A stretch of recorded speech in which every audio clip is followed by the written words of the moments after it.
Bonjour et re-bienvenue à ma chaîne. Je suis Isabelle et je suis une auteure conférencière qui aime partager les enseignements spirituels avec une touche de légèreté et un peu de style. Alors aujourd'hui, je voulais parler de l'ordre divin.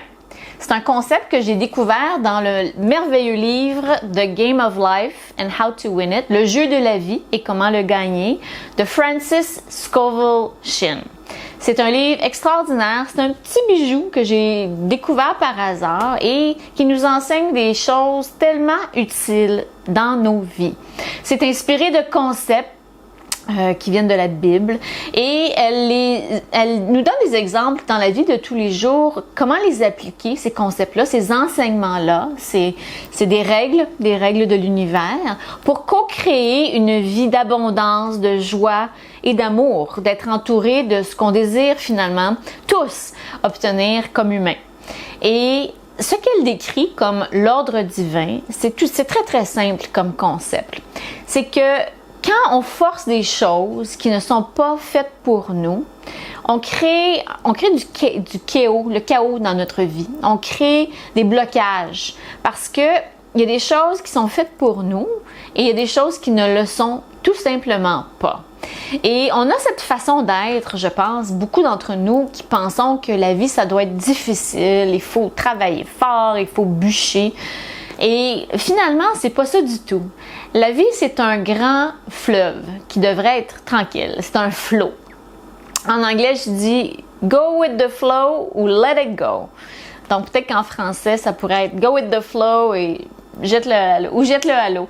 Mais bref, ce que j'essaie d'expliquer, c'est que quand on essaie, par exemple, de signer un contrat pour un emploi ou une relation d'affaires et que la ligne coupe, quand on est au téléphone avec cette personne-là, on n'est pas du tout capable de la rejoindre. Quand on essaie d'envoyer notre courriel, ça ne fonctionne pas. Le serveur, il ne fonctionne pas. Ça, c'est des signes, c'est pas des hasards. C'est l'univers qui essaye de nous envoyer un gros message pour nous dire « Hey, t'es vraiment pas sur la bonne voie. C'est pas la bonne personne, c'est pas la bonne job, c'est pas le bon partenaire d'affaires, pour vous. » Alors, il faut suivre l'ordre divin des choses. Tout simplement, suivre le flot de la vie. C'est la même chose avec une personne. Si on s'acharne sur quelqu'un qui ne nous rappelle pas, qui n'est pas disponible, ben ça, c'est un signe qu'on n'est pas sur la bonne voie. Et à l'inverse, il faut aussi se rappeler que quand on est en train de négocier avec quelqu'un, mais on est sur la bonne voie, il faut quand même démontrer de la patience. Parce que les lois de la co-création, les lois de l'attraction, on peut appeler ça comme on veut, ils souhaitent que nous soyons dans un état de réceptivité. On ne peut pas être dans un état de réceptivité si on est toujours en train de courir après notre queue, essayer de pousser, de faire avancer les choses. Donc, il y a deux aspects à ça. Au niveau préliminaire, quand les choses avancent naturellement, on est capable d'envoyer des correspondances, tout va bien, c'est signe qu'on est sur la bonne voie. Ensuite, quand on a fait ce qu'on devait faire, on a suivi notre intuition, on a échangé par courriel, on a envoyé notre CV à la personne qu'on croit être sur le chemin de l'ordre divin, qui est pour nous, ben à ce moment-là, il faut prendre du recul et laisser les choses se développer par elles-mêmes. Dans son livre, Francis Scovel Shinn parle d'une femme, je vous donne un exemple, parle d'une femme qui est devenue obsédée par une maison. Une résidence particulière. Elle voulait absolument avoir cette maison-là. Elle y pensait constamment, mais elle n'était pas à vendre.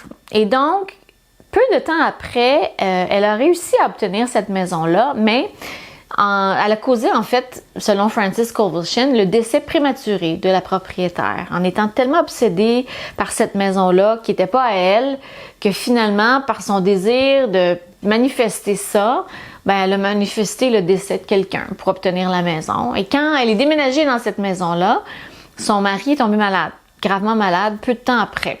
Pourquoi? Parce qu'elle a créé du chaos, elle a créé de l'instabilité, elle a créé un manque d'équilibre dans une situation qui n'était pas pour elle. C'était pas son ordre divin à elle d'avoir cette maison-là. Alors, ce qu'il faut faire, c'est qu'il faut tout simplement dire, univers, envoyez-moi la maison pour moi. Présentez-moi-la en temps et lieu quand le moment sera opportun. Tout simplement. Et vous allez voir, c'est comme de la magie. Votre beau-frère va peut-être vous parler d'une maison qui est à vendre sur sa rue. Vous allez vous balader en vélo avec des amis ou votre famille, puis vous allez voir une maison, votre maison de rêve qui est soudainement à vendre. Ou vous allez avoir un courriel, un texto d'un agent d'immeuble que vous connaissez, qui vous a pas appelé depuis 5 ans. Il vous va prendre des nouvelles. Ça, tout ça, ce sont des signes en réponse à votre requête. À votre requête qui est d'être sur le chemin de l'ordre divin. C'est la même chose avec tout, avec l'argent, avec les relations amoureuses, avec les contrats, les emplois.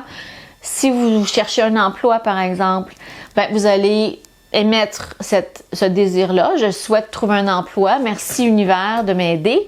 Et vous allez peut-être aller au parc, promener votre chien et quelqu'un va commencer une discussion avec vous et ça va être votre employeur de rêve ou quelqu'un qui va connaître quelqu'un qui cherche quelqu'un qui a vos capacités. Donc, tout ça pour vous dire que la vie ne devrait pas être difficile. Ça ne devrait pas être un fardeau où on est toujours en train de se battre. Non, la vie devrait être facile. C'est quelque chose que j'ai appris moi. Comme on dit, de façon plus difficile. C'est des leçons de vie qui ont été longues pour moi à maîtriser, mais aujourd'hui, c'est comme ça que je vis ma vie. Si c'est pas dans le flow, I let it go. Donc, j'espère que c'est un mantra qui va vous rester en tête. J'espère que vous allez apprécier cet enseignement et que vous allez l'appliquer dans votre vie. On s'en va vers une ère où les choses arrivent rapidement, facilement. On va manifester de plus en plus rapidement avec les énergies qui viennent sur la planète actuellement. Et il faut arrêter de penser que la vie c'est tough. Souvent on a été inculqué cet enseignement-là par des personnes de d'autres générations, des anciennes façons de penser, et c'est faux. C'est faux. Alors si je peux partager quelque chose de valeur avec vous aujourd'hui, c'est que la vie devrait être simple, facile et vécue dans l'aisance. Alors voilà pour l'enseignement d'aujourd'hui. J'espère que ça vous a plu et je vous dis à bientôt et à la prochaine.